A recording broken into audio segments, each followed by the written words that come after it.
Hey Virgo. Okay, stop what you're doing for a second because I genuinely need you to hear this one. Sit down, breathe, and let this land wherever it needs to.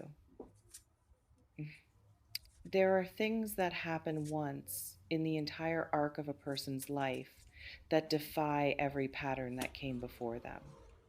Not because the laws of the universe changed, but because something or someone finally arrived that was worth changing for. And the people who witness those moments, who are present for them, who were somehow the catalyst for them, rarely recognize what they've done in the moment it happens. They only understand it later, in the quiet, when they replay the sequence of events and realize something moved that had never moved before.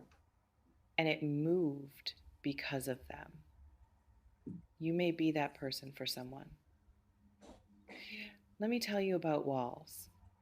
Not the kind built from stone or steel, but the kind built from experience, layer by careful layer, over years, sometimes over decades.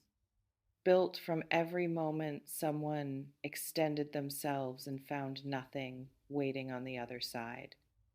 Built from every time trust was offered and returned damaged.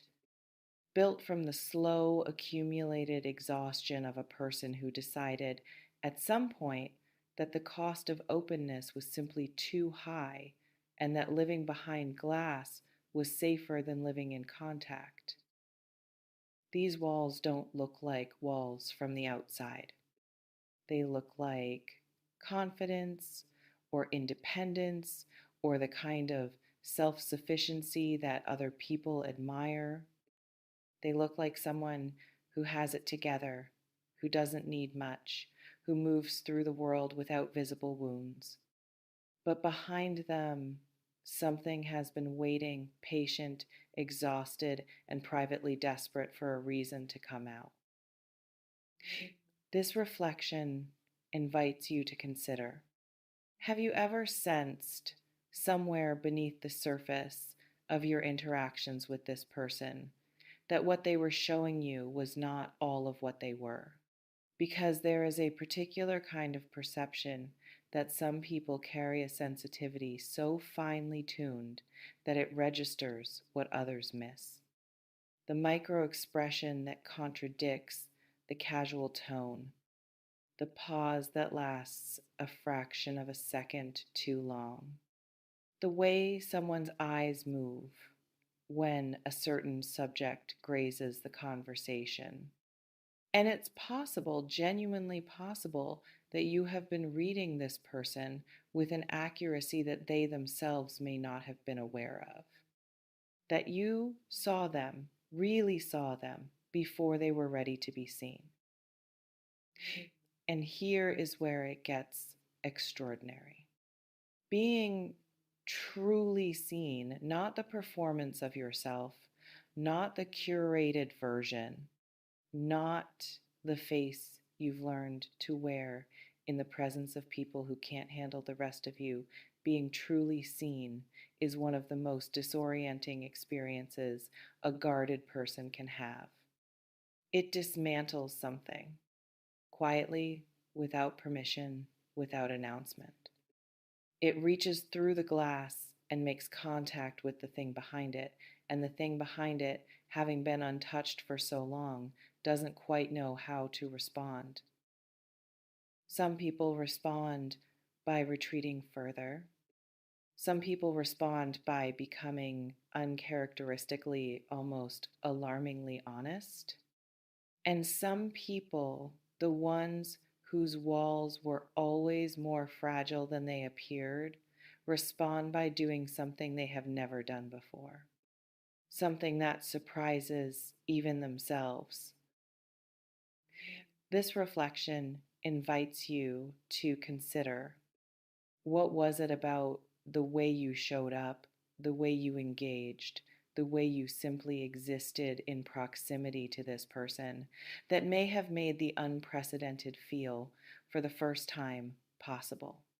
Because I want you to resist the urge to minimize this. The impulse to say, oh, it wasn't me, it was just the right timing, or they were already changing, or anyone could have done it. That impulse is familiar and it is generous, and it is also a way of deflecting credit that genuinely belongs to you. Timing matters, yes, but timing is neutral. What you brought to the moment was not neutral. What you brought was specific and rare, and it made a difference that the neutral passage of time alone could not have made. There is something quietly astonishing about being the first person someone calls when something breaks, the first person someone laughs with in a way that makes them forget, briefly, the weight of everything they carry. The first person who made them feel that vulnerability was not a transaction waiting to be exploited, but simply a door opening onto something they hadn't been able to name before. And it's possible that you have been someone's first in a way you haven't fully allowed yourself to understand yet, in a way that reaches further into them than any previous person or experience has managed to reach.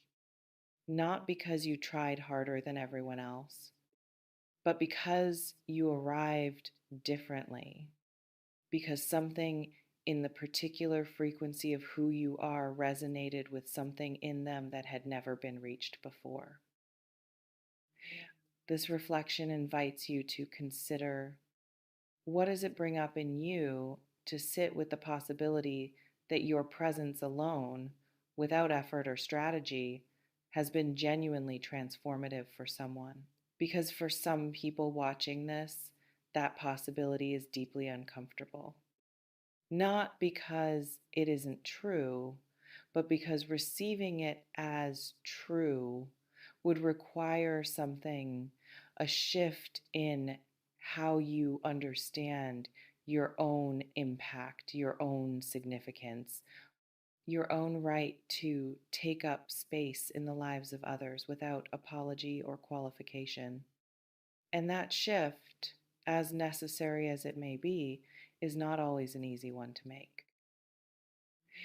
Some of you have spent a very long time believing that what you offer is ordinary, that the way you listen, the way you hold space, the way you remain present with people without flinching that these things are common, that everyone does this, that there is nothing remarkable about the particular quality of attention you bring to the people you care about.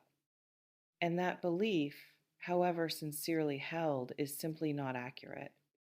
It is not common. What you do, the way you show up, the effect you have on the people who are brave enough to let you close it is not something everyone can offer.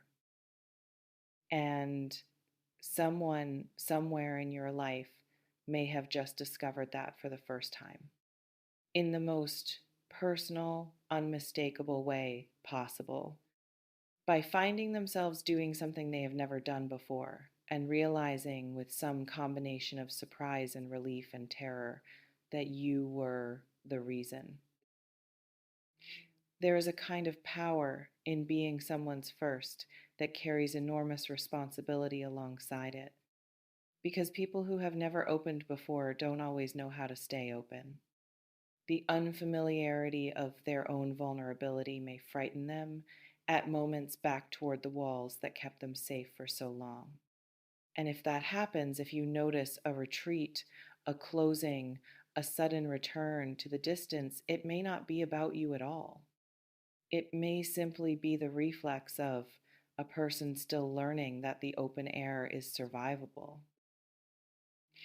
This reflection invites you to consider, how do you hold space for someone who is learning for the very first time that being known doesn't have to mean being diminished?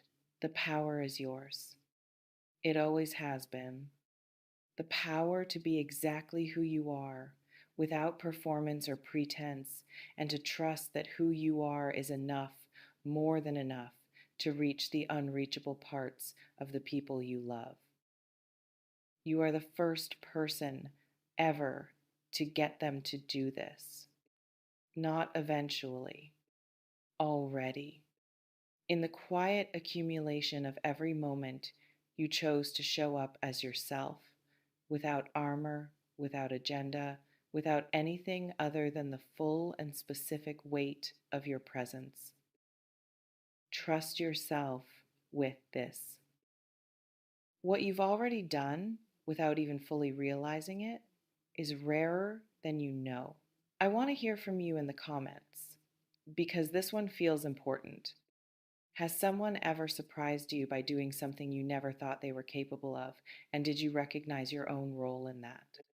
And what does it feel like to sit with the idea that your presence alone could move something in someone that nothing else ever had? Share it below. I read every single one, and I mean that.